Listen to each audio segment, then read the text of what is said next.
دوستو، کچھ محبتیں ہاتھوں میں نہیں ملتی، صرف دل کی دھڑکنوں میں قید رہتی ہے۔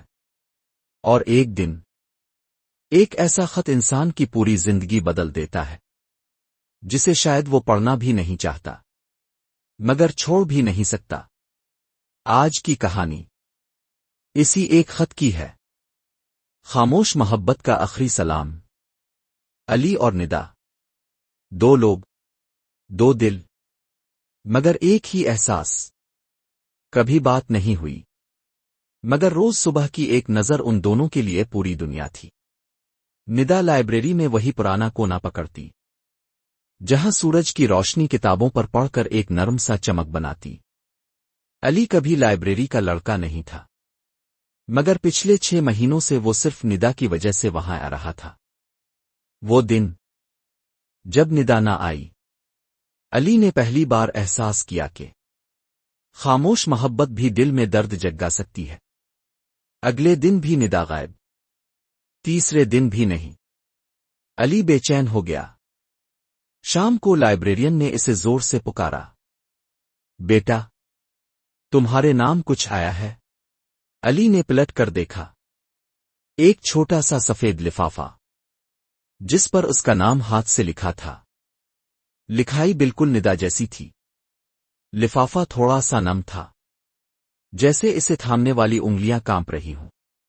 علی نے کپکپاتے ہاتھوں سے خط کھولا۔ ندا نے لکھا تھا، علی، مجھے نہیں معلوم یہ خط پڑھتے وقت تم کیا سوچو گے، لیکن شاید میں کبھی سامنے سے نہیں کہہ سکتی تھی، اس لیے لفظوں کو سہارا لیا۔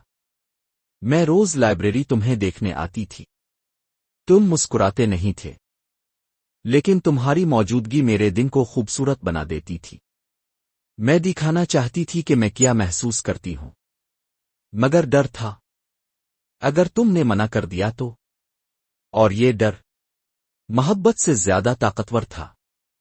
علی، میری شادی طے ہو گئی ہے، میں چاہ کر بھی کچھ نہیں بدل سکتی۔ کاش قسمت ہمیں ایک موقع دے دیتی، لیکن نہیں دی۔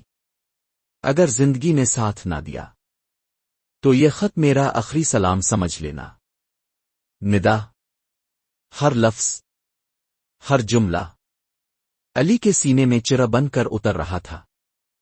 اسے لگا جیسے اس کے اندر کچھ ٹوٹ گیا ہو۔ وہ پوری رات جاگا رہا۔ صبح ہوتے ہی وہ ندا کے گھر کے دروازے پر تھا، بس ایک بار اس سے بات کرنے، اسے روکنے، اسے بتانے کہ وہ بھی اسی خاموش محبت میں ڈوبا ہوا تھا۔ مگر دروازے پر وہ منظر تھا جس نے علی کی سانس روک دی۔ گھر میں قرآن کی آواز تھی، رونے کی سسکیاں تھیں، اور لوگوں کے بیچ میں کسی نے کہا، ندا بیٹی رات دل کا دورہ پڑنے سے چلی گئی۔ علی کے ہاتھ سے خط زمین پر گر گیا۔ اس خط کا آخری جملہ اس کے سامنے تیر رہا تھا، یہ خط میرا آخری سلام سمجھ لینا۔ اس کے بعد علی کی زندگی بدل گئی۔ وہ لائبریری کے اسی کونے میں بیٹھتا ہے جہاں سورج کی روشنی آتی تھی، وہی جگہ جہاں کبھی ندا بیٹھی تھی، اور وہ اکثر آسمان کی طرف دیکھ کر آہستہ سے کہتا ہے، ندا، میں نے کبھی تمہیں کہا نہیں، لیکن میں بھی تمہیں وہی چاہتا تھا جو تم مجھے چاہتی تھیں۔ دوستو، کچھ محبتیں لفظوں میں نہیں، صرف ادھورے رہ کر ہمیشہ کے لیے مکمل ہو جاتی ہے۔